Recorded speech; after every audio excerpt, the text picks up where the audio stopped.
আসসালামু আলাইকুম।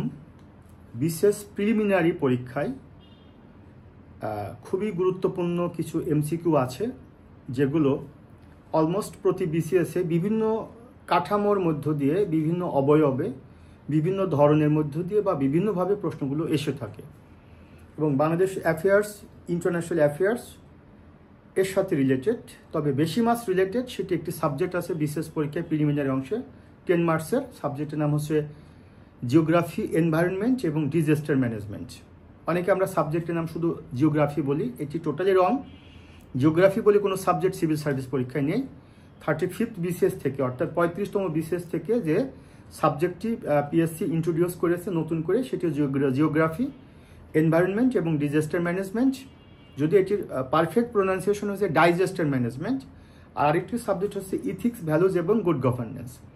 তো যাই হোক, এই জিওগ্রাফি, এনভায়রনমেন্ট এবং ডিজাস্টার ম্যানেজমেন্ট থেকে একটি প্রশ্ন খুবই গুরুত্বপূর্ণ। সে প্রশ্নটি হচ্ছে যে বৈশ্বিক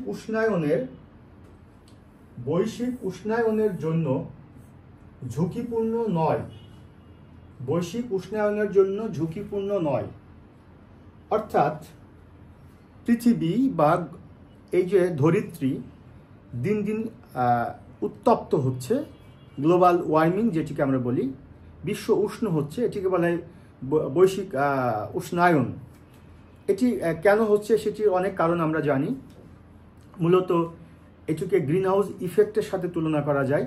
অনেকগুলো কারণে বিশ্ব উষ্ণ হচ্ছে, বিশেষ করে যে গ্রিন হাউস গ্যাসগুলো, সেই গ্যাসগুলোর পরিমাণ বাড়তিছে, ডিফরেস্টিংয়ে আমরা চলে যাচ্ছি, গাছপালা কেটে ফেলছি, ক্লোরোফ্লোর কার্বন বাড়ছে, ইন্ডাস্ট্রিয়ালাইজড কান্ট্রিগুলো তারা প্রচুর পরিমাণে কার্বন নিঃসরণ করছে। অনেক কারণে পৃথিবী দিন দিন উত্তপ্ত হচ্ছে। তো প্রশ্নটি হচ্ছে যে এই যে বৈশ্বিক উষ্ণায়ন, অর্থাৎ পৃথিবী যে উষ্ণ হচ্ছে, এর জন্য ঝুঁকিপূর্ণ নয়। কোনটি ঝুঁকিপূর্ণ নয়? বৈশ্বিক উষ্ণায়নের জন্য ঝুঁকিপূর্ণ নয়, কোনটি ঝুঁকিপূর্ণ নয়? এখন যদি আমরা অপশনগুলো দেখি, সেটি হচ্ছে মরুকরণ। অর্থাৎ বৈশ্বিক উষ্ণায়নের জন্য কিন্তু মরুকরণ হচ্ছে। মরুকরণ এর অর্থ হচ্ছে যে বৈশ্বিক উষ্ণায়নের ফলে ক্লাইমেট চেঞ্জ হচ্ছে, ক্লাইমেট চেঞ্জের ফলে কোনো সময় অতিবৃষ্টি হচ্ছে, কোনো সময় অনাবৃষ্টি হচ্ছে। ইনফ্যাক্ট শীতের যে প্রকোপ সেটি কমে যাচ্ছে, গরমের প্রকোপ বেড়ে যাচ্ছে, যেটা আলটিমেটলি কিন্তু এই মরুকরণকে কিন্তু ইন্ডিকেট করে। দ্বিতীয় কথা হচ্ছে যে গ্লোবাল ওয়ার্মিংয়ের ফলে, একটু আগে বলেছি, ক্লাইমেট চেঞ্জ হচ্ছে। ক্লাইমেট চেঞ্জ হওয়ার কারণে মূলত তাপমাত্রা বৃদ্ধি পাচ্ছে। এই তাপমাত্রা বৃদ্ধির ফলে আমরা জানি যে মেরু অঞ্চলে বরফগুলো গলে যাচ্ছে, বরফগুলো পানি সমুদ্রে চলে যাচ্ছে। আলটিমেটলি এটি এক ধরনের অতি বৃষ্টি বা বন্যা এটা সৃষ্টি করছে।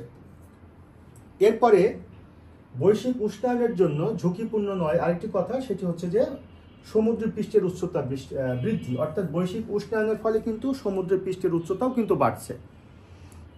এখন প্রশ্নটি কি ছিল যে বৈশ্বিক উষ্ণায়নের জন্য ঝুঁকিপূর্ণ, বৈশ্বিক উষ্ণায়নের জন্য এই তিনটা জিনিসই কিন্তু ঝুঁকিপূর্ণ। বৈশ্বিক উষ্ণায়ন হচ্ছে, এর জন্য কিন্তু তিনটা জিনিসই রিস্কি বা তিনটা জিনিসই কিন্তু ঝুঁকিপূর্ণ। কিন্তু আমাদের প্রশ্নটা কি ছিল যে বৈশ্বিক উষ্ণায়নের জন্য ঝুঁকিপূর্ণ নয়। মূল প্রশ্নটা ছিল কিন্তু নয়। তাহলে তিনটাই যদি ঝুঁকিপূর্ণ হয়, তাহলে বাকি যেটি থাকে সেটি হচ্ছে ভূমিকম্প। অর্থাৎ এখানে সঠিক আনসার হচ্ছে ভূমিকম্প। আমি যেটা বোঝাতে চাচ্ছিলাম, সরাসরি কোনো প্রশ্নের উত্তরে না গিয়ে প্রশ্নটি বোঝা, অপশনগুলো সম্পর্কে একটু ধারণা নেওয়া, এটা যদি আমরা ফলো করি, আশা করছি প্রিলিমিনারি পরীক্ষা আমরা ভালো মার্কস পাবো এবং আমাদেরকে কিন্তু প্রিলিমিনারি পরীক্ষা কেউ ফেল করতে পারবে না। এই টোটাল বিষয়টা যেভাবে আমি পড়িয়েছি, আমি আমার বিসিএসসির স্টুডেন্টদেরকে 70 মার্কস আমি পড়াই প্রিলিমিনারিতে। 70 marks Bangladesh affairs, international affairs, ethics, values এবং গুড গভর্নেন্স, এরপরে জিওগ্রাফি, এনভায়রনমেন্ট এবং ডিজাস্টার ম্যানেজমেন্ট। এই টোটাল 70 মার্কস পড়াই। বর্তমানে আমার 47তম বিসিএস প্রিলিমিনারিতে ভর্তি চলছে, 48তম বিসিএস এর প্রিলিমিনারিতে ভর্তি চলছে। সো আপনারা যদি আমার কাছে আমার এই প্রিলিমিনারি কোর্সটি করেন এবং একই সাথে আমার যেভাবে আমি আপনাদেরকে পড়াচ্ছি, যদি আপনারা এভাবে বাসায় নিজেরা যদি প্রস্তুতি নেন, সেক্ষেত্রে আমি মনে করি আপনার প্রিলিমিনারিতে ওভারকাম করবেন। সবার জন্য শুভকামনা। আসসালামু আলাইকুম।